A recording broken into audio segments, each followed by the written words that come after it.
ever an ultimate that you don't Or want to give Faker to Silas? Or no, okay. Camille top, Faker on set. Okay. Yeah. There we go. And of course, Cuz going to be playing it. There we go. This makes a little bit more sense. But definitely a fantastic damage array. Our friend LS would be very happy with how T1 have sculpted the physical damage outside of just the Karthus being relied on for magic. Very, very good stuff here. And I think the last two picks for Hanwha were like two of the worst possible choices they could have made. And they may just be punished here as this draft is fantastic out of T1. Yeah, I don't know. Maybe they're overthinking it. Really not a fan of what was going on in those last couple of picks. Well, let's see what Hanwha Life can do. They're back on the blue side. This is the side that they win on when they're up against T1. But this is a much better T1 draft coming in game number 3.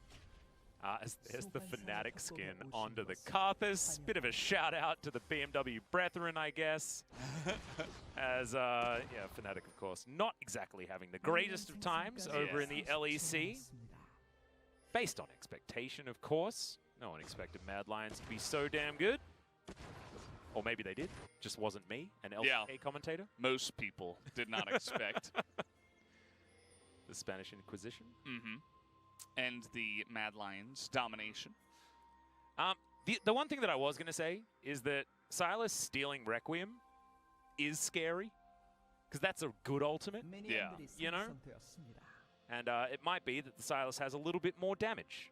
It's like chocolate.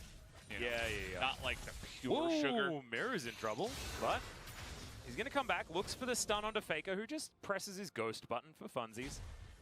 And Haru now trying to chase him down. Cuz is going to be here with a wall of pain. And Haru's going to walk in it, eat some of those Skittles that you were getting a little bit jealous of. And then wanders back towards the southern side of the map. Dudu trying to find some obliterates onto Canna here, but hasn't been so lucky. As there's a teleport back in, and if that undertow had have landed, might have been a little bit of trouble there for Faker, but otherwise it's going to be fine. Is this a game where it's like, let's feed our junglers because they're it, and then the TP comes in as, oh dear, that's going to be the Death's Grasp coming forward, and now it's up to Haru. He's going to flash in. Hasn't even thrown an axe yet, as there's the flash out. Some shenanigans may unfold as Haru. That's another axe miss. That's a hookshot success. And Canna just wanders out casually. That's embarrassing. Oh, spotted. They could try to dive here. Yeah, full health bar here for Haru. Yeah. Canna, not a lot of mana. He should be dead. As the Obliterate comes in, Dudu secures the assist, and that is first blood. So finally, they're able to... Yeah, it's like the fourth dimension that most of us can't see. All right, this is Only another Faker one of those Galaxy Brain situations we were talking about. So the flash is good by Dudu. You know, he did as much as possible to try to bait it in. He was going to die if he didn't flash. And the flash here by Kana is good as well because he knew that he could use the little... what do you call it? Little gap in the side of the wall. Yeah. Last scene plant is down, but it's Silas, so eventually Kana was going to die. The hook shot still on cooldown. And then waits, but it's well done there as a fight in the mid lane. Yep, Mirror trying to get out. Hextech sweep. Going to grab an extra kill here for Canna. Not sure how that happened, but Mirror's dead again. Well, dead for the first time this game.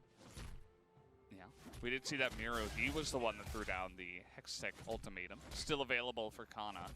So I thought maybe he just got ultimatumed, but it was actually the other way around. Yep. And Haru's getting a lot of consequential farm because of his mid lane getting demolished. Is not doing so well as here's the flash do facebreaker into the showstopper. And it works pretty nicely as Miru does the most that he can, but that sweep going to clean him up. Gold. But because of the Karthus factor, T1 don't really care about it at all as Faker moves on over towards Miru. There's a showstopper. And now the Silas has to deal with 3 people and he won't be able to. Karthus delivered that kill very, very easily. And Miru may have got to the end of his tether here this game. Punished hardcore for it. It's just a straight up mistake from Miru. And T1 will easily just take that and roll with it. They're going to pick up the first couple of Drakes. It will be Ocean Soul this time around. Well, There's the Death Realm. Immediate teleport in here from Hanwha as Dudu's trying to hold on to his life. Does have his W, but there's Requiem. Hextech Ultimatum comes down immediately. It's a trade of kills as Cuz gets another one. 100% worth for T1. That's one way to try to cover both of your bases. Thankfully, the Mordekaiser builds into that pretty cleanly as well, especially in the Camille matchup. As, yeah, just, again, there's a massive wave. You can see he's trying to push it in desperately, but he stayed a little bit too long. And, yeah, this was pretty self-explanatory as Dudu is going to be dead. Sometimes you shouldn't eat Skittles. It can be bad for you. Yeah. And it's... I don't know why Mordekaiser was picked. I'm still just... On the Mordekaiser, he would have had some value here after one item, but he's kind of lost it now that he's so far behind. Cuz is here again. Yep. That is a decent stun. Wall of Pain. Not going to proc onto Dudu there. As Viper teleports into the mid lane, they're looking for Teddy. Axe doesn't quite have that range as Teddy picks up the W. There's the flashes coming out from everyone. Depth Charge is going to connect. Dredgeline will be available. Teddy has no flash, and that is a dead misfortune. And another buff to be stolen here from Hanwha. They're not out of this one just yet, as Effort looking to come in. Finds a Dredgeline onto Haru. Wall of Pain. There's the Ragnarok as now Miru tries to eat some of the aggro, and unfortunately has a little bit of a bigger bite than he wanted. Yeah, the way that should have been played is Haru should have Ragnaroked right away. Just run. And yeah. Miro should not be there trying to save him. Just run away in the other dimension. That's what the other senses can pick up. We had a taste. Oh no. As this is too many flashes, guys. It's a lot of flashes. And at least one of the abilities landed. Faker in trouble, as Tempted Fate avoided there pretty nicely. He is ghosting around. Still has the flash available, by the way. As there are so many shows being stopped. Someone continue the show! As Faker at 200, just chomping through the grit. Gonna be absolutely fine. There's the magical journey. And an abduct onto Cuz as well. Down to about half. Effort now finds himself in amongst three members. There is a magical journey as there's a Requiem. Miru trying to grab that health back. The MF gonna be able to take him down. Exhaust as Lahenda's just meep slapping him, trying to grab those kills, but Canna's gonna be able to grab the bar. Haru should be dead as well. A double for the Camille, and that's disastrous news. Really, Hamalife have thrown all caution to the winds. Lahenz is leading the charge. He says, we are going on this, whether you like it or not. Come with me on my magical journey. Exactly. And the first one comes in, and then Faker able to reposition there, gets the shield, and then chooses the perfect moment to flash. You notice that he doesn't flash the wall. He waits until he gets show stopped over there. And then it's the magical journey. They're going so deep, way too deep. TP is available on Camille. Definitely way too risky of a play. And even the Karthus is going to get a lot of value out of this. He doesn't end up going down. And he picks up an assist. He gets actually another assist here, as he didn't get that kill either. The Dark Harvest. Yeah, look, he's got a book. He's got a ring. Yeah. He liked it. He put a ring on it, and then he got a really cool hat for it. So he's off to the races. And nobody's really building MR, which is what happens when you have one source of AP that is Karthus. He just is able to get so much value because nobody's building against him. Except the Olaf, of course, but I mean, they're pretty far away from their stopwatches, and Zhonya's on top of it. So I think maybe you just go and pick up the Oblivion Orb at this point to begin to do true damage to the Ezreal specifically, but including everybody else. Yep, you can see Hanwha are looking for a fight here. As we'll see who's going to be Death Realmed this time around. This is Ocean Soul Point, so Hanwha understand that they have to fight for it. Smite can be removed from the team fight if the Mordekaiser wants to try and battle with it, as Miru picks up a depth charge as Faker looking for the backline. There's the showstopper onto Lahenz, and they grab that kill very early. Dudu trying to cycle through that W as he's brought Cuz out of the team fight. Will the Obliterates be there? The answer's no, as T1 are just way too strong at this point in time. Karthus or no Karthus, it doesn't matter. And now they have an Ocean Soul. This game's over. The game does seem to be over, in fact. Faker, he's looking for the Mordekaiser, but he went the wrong way. Doesn't matter. He had a great, and then come game 3, seems like they lost their patience somehow.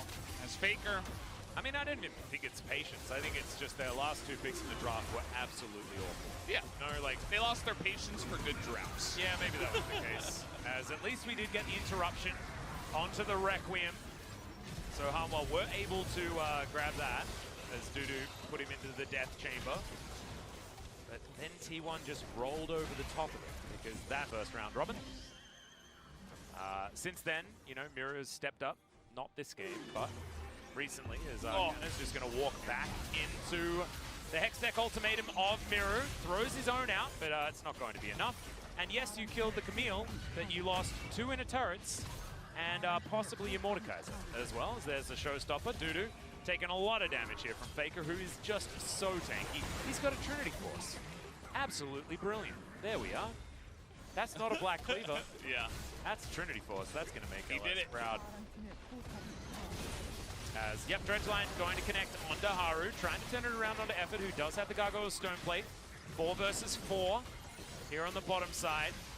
As Canna is, of course, still dead, but this inhibitor going to be taken down, and T1 gets so much more out of this exchange. It's a 3,000 gold Baron power play. As, yeah, you traded your top laners 1 for 1, but didn't really feel like 1 for 1, did it, guys? Miro dashing around here on the bottom side. Mordekaiser's like 0.15 of a champion right now, I think. Really doing absolutely nothing in this game and still left scratching our heads over the pick.